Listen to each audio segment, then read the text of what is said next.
It's going to be a really tough speech to follow. Thank you for setting the bar really high. I'm going to try my best. So, first of all, good evening. I'm Dean's little brother, Andy. Thank you, everybody here who has been so instrumental in this all coming together, from setting up the food to the chairs to the video cameras and everything. Thank you guys so much. It means the world to us and to them.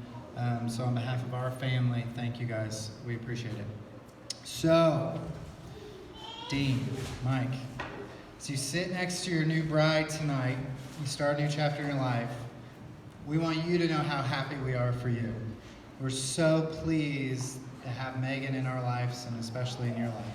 We've seen such a journey in your life from the time you've met Megan to tonight, and it's only just beginning. I think journey is such an interesting word for both of you all because you guys have been on more journeys than probably most people in this room. And journeys not only in the United States and Colorado and Georgia and California and everywhere, but abroad, really all over the world. And it's been such an adventure, but really the adventure is just beginning.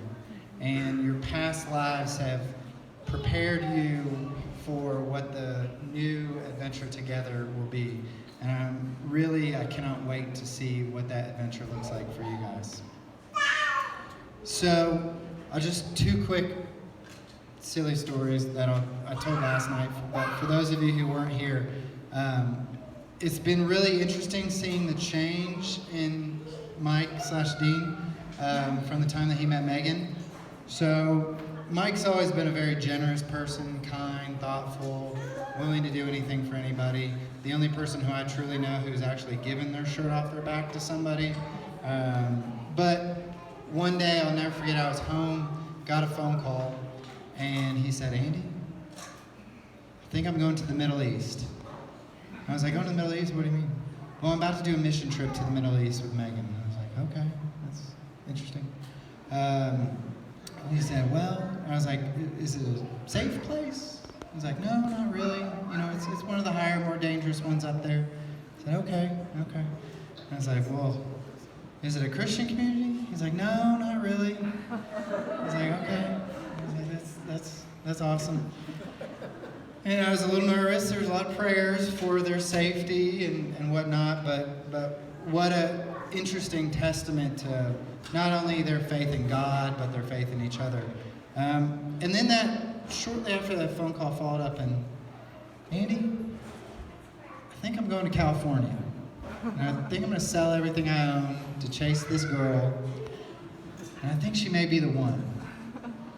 And it wasn't really I think, it was more of she's the one and I got to do this. So, I had to convince her, yeah. So, it's evident in your all's lives that you all were made for each other. The journeys you guys have been on together already, and it's just such a neat experience. Mike, I don't know how much I tell you this, but you're a role model to me.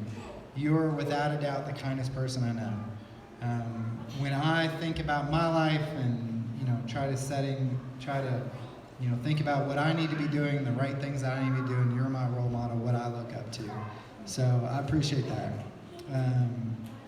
I applaud you in your confidence and your faith in God and your faith to sometimes just jump into something blindly. I'm the exact opposite. I'm the planner that has backups for backups for backups. And you don't care. You're just like, hey, God will provide. And that's so admirable and something I wish I had more of. Being married is important, and you have to think about your bride because that's important too, but don't lose that quality. That's such a neat quality. Doesn't Megan look beautiful tonight?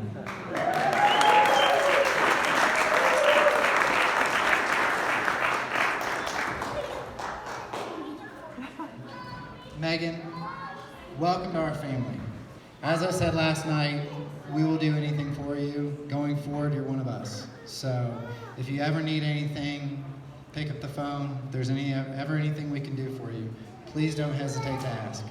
We mean that in all sincerity. Okay, so to conclude, I want to leave you guys with 3 pieces of advice.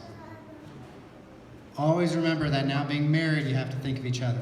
So make choices that would make each other as happy as possible. Because if you guys are both doing that, odds are the choices you make together as a couple will be the right one for each other. Try to honor each other. Try to always think of each other's feelings. Number 2, try to do something nice for each other every day. I try to do that with my wife. Not as good as I used to be, but keep that in mind, because if you're always being appreciative and thoughtful for each other, it'll be easier to come back to the happy place when life happens. Foot rubs go really well, so foot rubs are important. Enjoy the journey. You enjoy it more than anyone I know. We don't know what's coming. We don't know what's going to happen next, but enjoy it together. You guys can go anywhere with love. You guys can have the best things happen to you. You can have the worst things happen to you. But if you remember to love each other, y'all will be happy. So now the mushy part. Look each other in the eyes. Okay, here's my last wish for you all. When you look back on your wedding night, many, many, many years into the future, and your love grows deeper and fonder, I hope that as you look back tonight, you think, wow, I knew nothing about love. That love that I felt for you, that's nothing compared to what it's been. So tonight, I hope that you all love each other the least. Cheers to Mike Mike.